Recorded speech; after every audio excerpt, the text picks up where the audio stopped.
Hello everyone, welcome back to Anu's creative canvas. আজকে চলে এসেছি পৌষ পার্বণ স্পেশাল চিতই পিঠের রেসিপি নিয়ে। এইটা পুরোটাই মা তৈরি করছে, সেটাই তোমাদের আজকে দেখাবো। মা চালের গুঁড়োটা নিয়ে নিয়েছে পরিমাণ মতো, যে যেরকম নেবে। সামান্য নুন দিয়ে ঈষৎ উষ্ণ গরম জল দিয়ে অল্প অল্প করে কিন্তু এটা মিক্স করতে হবে। একবারে অনেকটা জল ঢেলে দিলে কিন্তু হবে না। অল্প অল্প করে গরম জল দিয়ে ওটাকে বেশ ময়দার মতো, আটা ময়দা মাখার মতো করে মাখতে হবে। দেন হচ্ছে আবার একটু একটু করে জল দিতে হবে। এরকম করে এটাকে লিকুইড করতে হবে।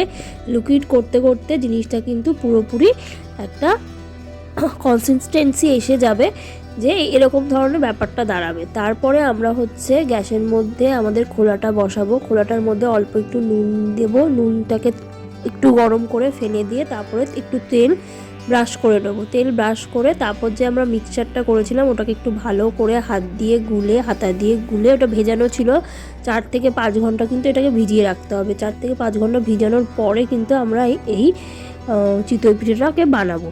তো এরপরে মা হচ্ছে পিঠের ছাঁচের মধ্যে দিল। এরকম করে ছাঁচের মধ্যে প্রত্যেকটা পিঠে একটা একটা করে মা দিয়েছে। দিয়ে তারপর হচ্ছে ওপরে যে ঢাকনাটা থাকে সেই ঢাকনাটা দিয়ে আমরা ঢাকা দিয়ে দিয়েছি। ঢাকা দিয়ে মোটামুটি 5 থেকে 7 মিনিট কিন্তু আমরা ওয়েট করেছি। বেশ ধোয়া ধোয়া একটা ভেপার উঠবে, যেটা তোমরা দেখবে, খেয়াল করবে। তো ভেপারটা ওঠার পরে আমরা খুলে দেখব যে ওপরে যে আমাদের চিতই পিঠেগুলো হয় না, পিঠেগুলোর ওপরগুলো কেমন ফুটো ফুটো ফুটো ফুটো টাইপস হয়ে যাবে। তো তখনই বুঝতে হবে যে আমাদের চিতই পিঠে কিন্তু সিদ্ধ হয়ে গেছে, রেডি হয়ে গেছে, তোলার সময় হয়ে গেছে। তোলার সময় একটু খদ্রে খদ্রে যাবে, ভয় পাওয়ার কিছু নেই। প্রথমে একটু ফার্স্ট ব্যাচটা একটু খদ্রে খদ্রে যাবে, কিন্তু একটা একটা করে তোলার পর ওটা কিন্তু ইজি হয়ে যাবে। তো এরকম করে একটা একটা করে আমরা সব তুলে নিলাম। তুলে নেওয়ার পর আরেকটা বাটিতে আমরা দুধ বসালাম। মা 1 লিটার দুধ বসিয়েছিল। 1 লিটার দুধের মধ্যে মা আর কিচ্ছু দেয়নি, দুধটাকে ভালো করে জাল দিয়ে পিঠেগুলো সব দিয়ে দিল। আর দু হাতা ডাবু হাতা চিনি আর 2 ডাবু হাতা হচ্ছে গুড় দিয়ে ভালো করে মিক্স করে ভালো করে ফুটাতে হবে।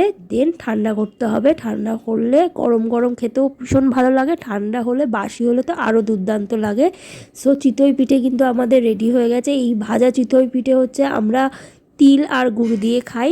আর ঝোলটা তো তোমাদের দেখালাম, ঝোল চিতই পিঠে যেটাকে বলে। তো চিতই পিঠে রেডি হয়ে গেছে। তোমাদের রেসিপিটা ভালো লাগলে সাবস্ক্রাইব করে দিও। টাটা আজকে সবাইকে।